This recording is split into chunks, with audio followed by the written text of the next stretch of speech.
ketika kita sudah sepakat dan memakai rumus dasar yang sudah diberikan oleh Jinan, oleh Flexion Dimension, saya sudah mengamati beberapa kali, ya sudah terbukti untuk beberapa komoditas tanaman. Masalah untuk aplikasi kita mau melakukan modifikasi atau apa, disesuaikan lagi sama jenis tanaman dan kebutuhannya, targetnya mau kemana. Iya, betul. Itu aja sih sebenarnya. Tapi yang pasti untuk teman-teman yang lain mungkin yang belum mencoba, selalu gunakan komposti di 40 jam pertama. Itu beda banget hasilnya kita menggunakan komposti sesudah usia setelah itu. Beda banget mas. Saya belum tahu kenapa, tapi komposti yang saya pakai ketika di usia aerasi 48 jam pertama itu kelihatan langsung di tanaman. Warna daun langsung kelihatan, jadi nggak usah nunggu beberapa hari. Sore disiram, besok pagi itu sudah ada itu jam pertama. Tapi kalau sudah melewati itu agak lama. Nah, yang saya tanyakan piye caranya, meskipun nggak 48 jam, meskipun berhari-hari, komposti itu tetap stabil dan nggak ada perubahan yang signifikan. Itu mas, itu kendala saya di vermicompost saya. Saya jadi tutup, oke. Oh iya. Rumus jenengan apa aja? Kenapa? Rumus jenengan per 100 liter kompost ini apa aja? 100 liternya saya memakai 3 kilo casting. 100 liter? Iya, 100 liter 3 kilo casting. Kok pelit, Kon? Hah? Kok pelit? Loh. Nanti kalau wis buahnya castingnya saya tambah lagi, segitu aja sudah merasa cukup. Segitu aja sudah merasa cukup. Diguya mek juragan casting teko Bulu Lawang aman. Terus apa lagi? Kipahitnya yang banyak. Saya biasa memasukkan kipahit bisa sampai 10 kilo. Oke, terus saya tambahkan NPK seperti itulah standar. piro? NPK-nya saya pakai 300 gram. Masya Allah. Terus sama Azomet dan lain-lainnya ngikutin 1 kilo. Ya. Azomet 1 kilo, Humix 1 kilo. Kenapa saya NPK-nya pakai sedikit? Karena saya pernah mencoba pakai NPK 1 kilo. Over Mas. Makanya saya turunkan. Ini ada tambahan seperti lain-lain, tetes, gula. Tidak, saya tidak memakai tetes. Santa mikronya? Data mikronya saya pakai 25 gram. Oh, 1 saset 2,5. Ya. Kok pelit? 25 gram mas. Oh, 25. 2,5. Oh, 25. Ini sesuai nih, mikronya ini sesuai. Oke, Kang, kenapa ini harus 48 jam? Padahal 24 jam seharusnya bisa ketika jenengan kohenya ini itu paling enggak jenengan masukkan itu kalau casting itu untuk per 200 liter perlu 20, berarti ini 10 kilo. Ini udah benar. Ini 3 kilo kan di sini. Nah, kalau misalnya kita masukkan, kenapa jadinya di 48 jam mas? Bisa nggak dipercepat? Seharusnya standarnya ini. Di mana-mana kami menggunakan komposti 24 jam. Jarang yang pakai 48 jam. Nah, kenapa alasannya? Pada saat 48 jam itu tadi, catatan ya, 24 jam ini semuanya sudah mateng. Ini semua sudah dekomposisi. Ya percaya mas, lagi pahit ini sampai lebih 24 jam ya durung dadi. Karena dia belum terdekomposisi. Dia betul terdekomposisi di angka 48 jam. Nah, oke, ini alhamdulillah jenengan bisa dapat substitusi. Iki loh yang tak maksud kemarin itu kalau yang namanya komposti ini sebetulnya teknologi yang kearifan lokal. Jadi ono rumusé koncone dhewe sahabat saya termasuk pionirnya Bunkai di Bulungan, Kalimantan Timur atau Kalimantan Utara itu. Itu di sana itu ada sarang walet. Di kono ono kelore wakeh, ada apa namanya salisil asid itu apa namanya itu sih, lidah buaya ada, dan itu dia masukkan dengan agar-agar.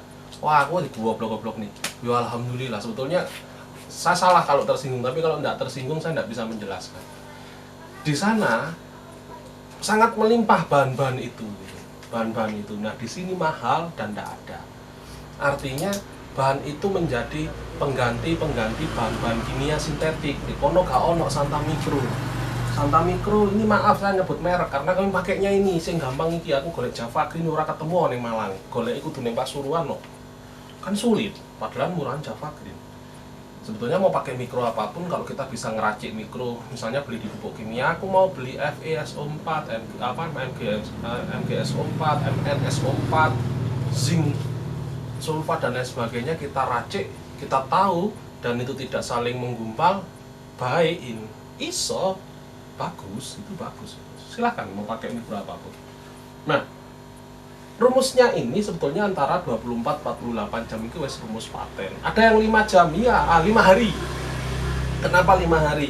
Kita targetnya mikroba. Mikroba iki kudu equilibrium. Ini harus banyak koloninya, harus kuat, dia harus dalam kondisi yang eksponensial super. Karena apa? Dia disuruh benahi tanah rusak. Kita mau masukkan ke lahan yang rusak, tanah-tanah yang ber-pH asam, daerah tambak rusak. Dan ini caranya. Ini didekomposisi 5 kali 24 jam.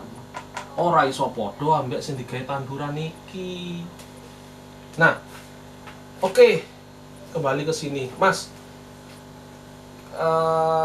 Pertanyaan tadi isok gak itu di ini singkat bisa, jenengan tinggal kalau saya sih lebih baik untuk resiko lebih rendah.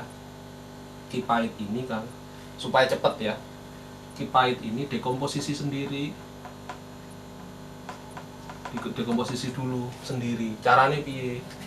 Oke, caranya dekomposisi kipait. Untuk 10 liter air itu perlu 1 kilo kipait. Dicacah batangnya, daunnya, bunganya. Setelah itu didekomposisi, ini didekomposisi 3 kali 24 jam. Aerasi, masukkan bungkai. 10 liter itu bungkai cukup 100 mili. Belum tambahin NPK boleh, enggak boleh. Terus aerasi 3 kali 24 jam. Nah, baru setelahnya masukkan ke sini. Dari 10 liter ini semuanya masukkan ke larutan ini. Jadi bukan 10 kilo kipait segar, tapi menjadi 10 liter kipait air kipait, POC kipait. Nah, itu baru dia nanti prosesnya tetap di sini, bukan di sini atau di lebih dari 48 jam. Begitu. Bagaimana hasilnya? Amati nanti tanamannya, akan lebih jos nanti. Nah, oke. Terus sebisa mungkin. Siap, silakan.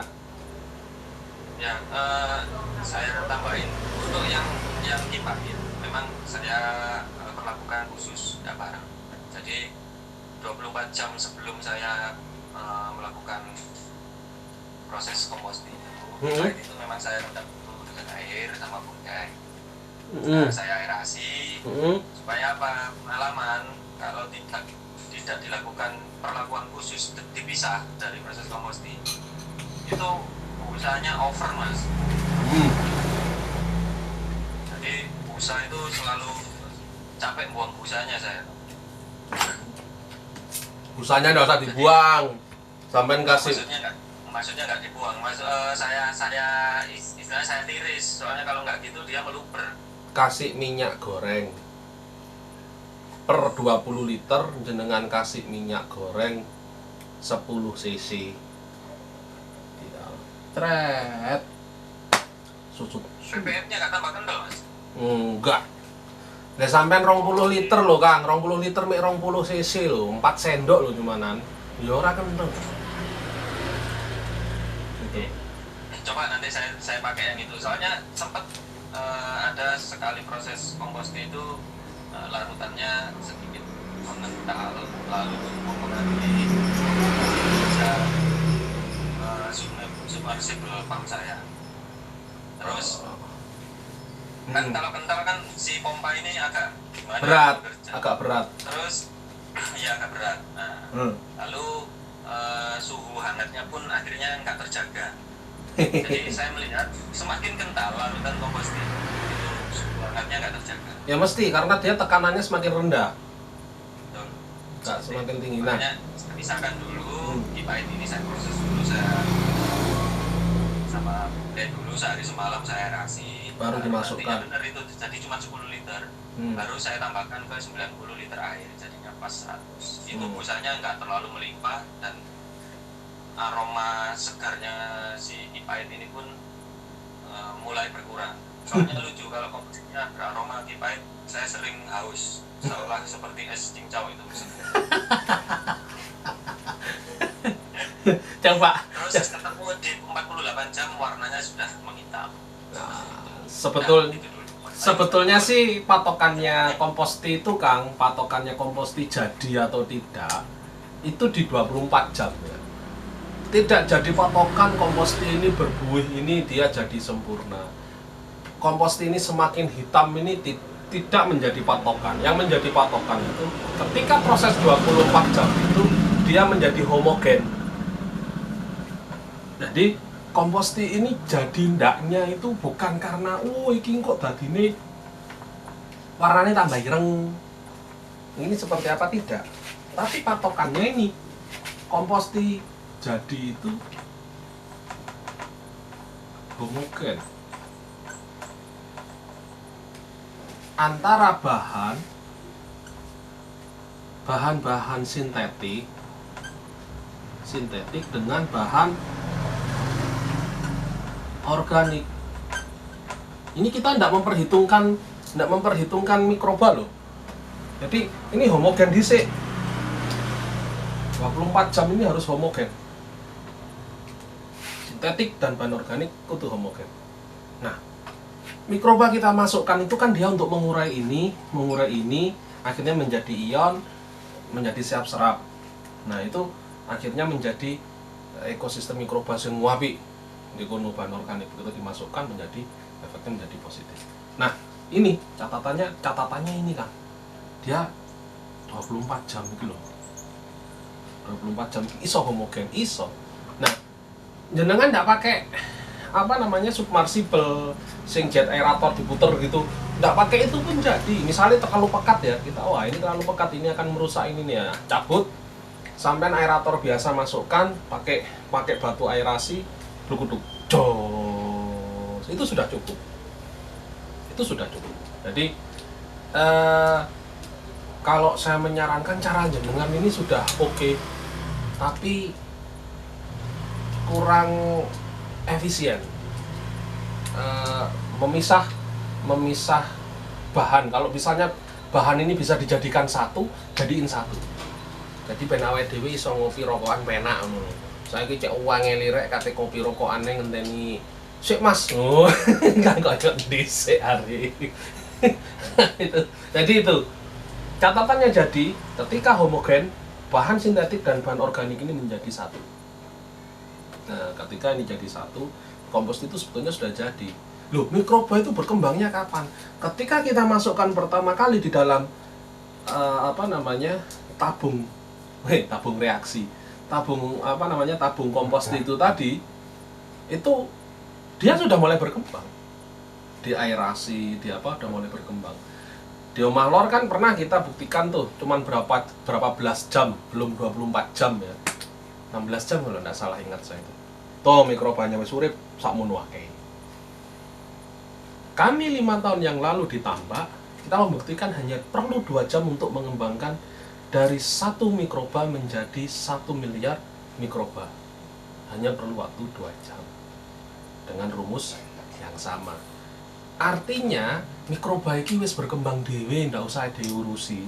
Kita hanya perlu meyakinkan bahan sintetik dan bahan organik ini homogen menjadi larutan. Kenapa ada jet aerator?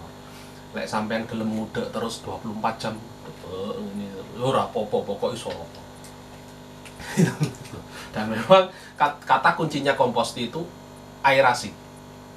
Karena yang dimasukkan di situ bahan aerob, bahan-bahan organik dan bahan sintetik ini harus teroksidasi, harus bereaksi, harus terdekomposisi oleh mikroba aerob dalam waktu yang singkat.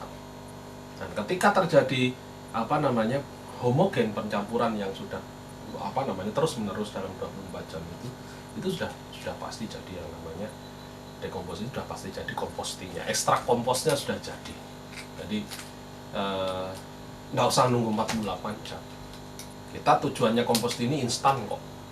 Aplikasikan pagi ini, besok pagi kocor, pagi ini, besok pagi kocor, selesai. Jadi tidak membuang waktu kita untuk yang lain. Monggo lanjut. Udah kejawab Mas Andi? Oke. Nggih, sami-sami. Siap. Nggih, monggo. Yang lain silahkan. Selamat malam Pak D. Selamat malam. Dengan siapa di mana? Siap beli. Monggo beli. Menarik banget tadi bahasnya Bang Andi. Saya gini, rencananya pada hari itu kan saya kurang jelas kalau ada sisa komposti yang nggak habis kepake di kebun itu di aerasi itu terus apa sewaktu-waktu saja. Terus lagi. Terus daerasi. Komposti sisa. Jadi ini kan dimasukkan bahan organik. Bahan organik dan nutrisi ya, nutrisi. Nah, ini diaerasi terus. Diaerasi terus. Kecil aja aerasinya, enggak perlu aerasi besar, beli. Yang 5 watt kayak. Ya, cukup itu. Cukup itu untuk dia kan sekedar menjaga kestabilan mikroba, tidak untuk meningkatkan mikroba supaya dia bekerja. Nanti ketika misalnya kita mau pakai lagi, nah misalnya lusa mau pakai, ya besok baru dinyalakan yang yang besar, yang sesuai dengan volumenya supaya dia bisa terdekomposisi dengan baik. Nah itu baru dikocorkan seperti itu. Jadi kita caranya menjaga mikrobanya di dalam komposti ini di fase eksponensial. Ini ya ketika sisa tambahin lagi bahan organik nutrisi, masukkan, diaerasi terus menerus. Itu caranya seperti itu. Itu akhirnya dia menjadi mikroba lokal sebetulnya beli sesuai dengan suhu dan lingkungan di sekitarnya itu. Ya, pakai aerator untuk ya. Ya, yang kecil aja 5 watt itu. Ini tak bocorin ya beli ya. Kalau saya jaga F1 bungkai yang belum dalam bentuk padat ya beli, yang masih cair dan liquidnya bungkai yang nanti siap packing itu. Kami menjaganya aerator nyala terus. 24 jam kami jaga terus. Jadi teman-teman ngobrol ini sampai buat apa Mas ya ini bungkainya? Wah, silakan dilihat. Kok enggak ada bau, enggak ada apa di ruang tamu padahal itu. Iya. Jadi kami jaga itu karena kami menjaga dan basic kami mineral beli. Kenapa basicnya mineral? Mineral ini tidak akan habis terurai. Nah, ketika mineral ini ada terus-menerus, ya terus-meneruslah dia bekerja. Terus-meneruslah dia mengurai. Jadi dia posisinya eksponensial terus. Apalagi kalau mau jilat nih, kita mau jilat mikroba. Mikroba yang saya ambil bukan mikroba yang saya sendirikan sengaja untuk jilat, tidak. Tapi dari mikroba yang memang saya jaga yang ada di yang siap kami packing itu. Jadi kami tidak pernah menyendirikan bahan untuk nanti misalnya kompos apa, oh ini khusus untuk jilat, nanti hasilnya bala-balan aja lah. Oh enggak, sama Jadi sama, kita jaga ceret aerasinya, kita cek, oh oke, baru kita bawa ke laboratorium, di uji lab, keluarlah hasilnya. Nah itu hasil dari aerasi, kita jaga terus. Kalau tidak, nanti dia berhenti, nutrisinya juga terbatas, ya akhirnya dia mulai masuk stasioner. Dia begitu dia diam apa segala macam, tidak tambah ya dia turun, mulai dead pass, mulai dorman. Nah ketika dia dorman, membangunkan lagi dari fase vegetatifnya dia itu sulit sekali, dan itu perlu waktu. Kayak penambahan bahan organiknya ke sama air itu ada takarannya Pak. Misalnya ini adalah 10 liter, dia sisa 5 liter. Kita tambahin 5 liter air lagi biar jadi 10 liter lagi gitu. Bahan makanan itu sesuai dengan yang berkurang. 5 liter berarti kalau kapasitasnya 10 liter, misalnya castingnya 10 liter itu perlu setengah kilo beli, kan perlu nah berarti nanti nambahin air lagi, nambahin casting lagi 250 gram. Siap. Nah jadi sesuai dengan bahan yang kurang. Kalau kurangnya 7 liter berarti ya tinggal dikalikan. Gampangnya beli, kita tinggal bagi. Kalau 10 liter tadi perlu 500 gram, lagi 500 gram bagi 10, kan berarti 50 gram per liter. Tinggal, wah ini hilangnya 7 liter, berarti tinggal dikalikan, beli 50 kali 7, tinggal 50 gram casting, dimasukkan lagi dengan 7 liter air. Seperti itu. Aerasi lagi. Aerasi lagi itu saya kalau membaca teori-teori saya sendiri pada saat saya mau tidur atau saya waktu buka-buka di laptop apa itu, saya ketawa sendiri. Lah inilah saya sama aja buka rahasianya mikroba. tapi saya malah bersyukur. Kalau misalnya saya tidak menjelaskan total seperti ini, tentunya banyak yang terhambat. Loh gimana ini akhirnya banyak orang yang ingin membongkar formulasi itu. Dan saya sih suka kalau ada orang yang terus terang seperti Pak D. Arif, jenengan itu saya senang, malah saya dukung. Biarkan mengalir aja Pak D, saya selalu bilang itu, biarkan mengalir aja. Itu mikroba itu bisa dikembangkan dengan cara apapun. Nah cuman kata kuncinya, bungkai tidak suka gula, karena kami menjaga ritme keseimbangan. Nah ritme keseimbangan itu bisa digantikan, jangan gula, bisa digantikan dengan selulosa dan lain sebagainya. Nah itu biarkan ini sampai benar-benar paham. Oh iya betul, toh membuat mikroba yang sedemikian rupa itu bukan perkara yang gampang. Karena kalau misalnya gampang, tentunya Indonesia sudah sangat subur. Tentunya enggak kesulitan lagi kita mau impor beras apa begini. Nah ini makanya saya dengan seperti ini saya itu malah lega. Itu banyak yang ngerti, sampai ini bongkar ini enggak masalah. Ya, karena memang mikroba seperti ini hidupnya, ya saya jelaskan, saya yang tahu saya jelaskan. Oh ini seperti ini, loh ini nanti diperbanyak, bisa ini diperbanyak. Loh iya, saya ditanya, Mas cara memperbanyak mikroba bungkai bagaimana? Dengan komposti, teknologi komposti itu saat ini yang paling pas untuk memperbanyak bungkai. Loh berarti 1 liter bisa jadi ribuan liter? Iya, tapi jangan salah. Kualitas yang dari 1 ke menjadi 1000 itu ada penurunan, saya tidak nanggung. Tapi kalau kita hanya memakai untuk hidroponik, untuk siraman, untuk ini, target beda tentunya. Kalau dengan target produksi kan beda. Kalau misalnya target produksi, target gede itu kita tentunya semua ini harus posisinya saling mendukung. Ini masuk bahan A jadinya harus A+, ini masuk bahan B jadinya harus B+. Nggak mungkin masuk bahan A ini menjadi min, nggak boleh. Nah itu mereka minta kestabilan seperti itu, dan itu harus dijaga. Nah, jadi ini metode ini sederhana banget gitu. Makanya kalau kemarin ada Mas Egin on itu, kalau misalnya Mas ini ada trichoderma, saya tersenyum. Sampean bisa bisa ngeluarin si Viridae dari kandangnya. Viridae tidak saya sebutkan, memang Viridae fungsinya di bungkai berbeda. Fungsinya Viridae ini menjaga supaya tidak ada ekosistem lain, tidak ada patogen yang mampu menembus rantainya bungkai.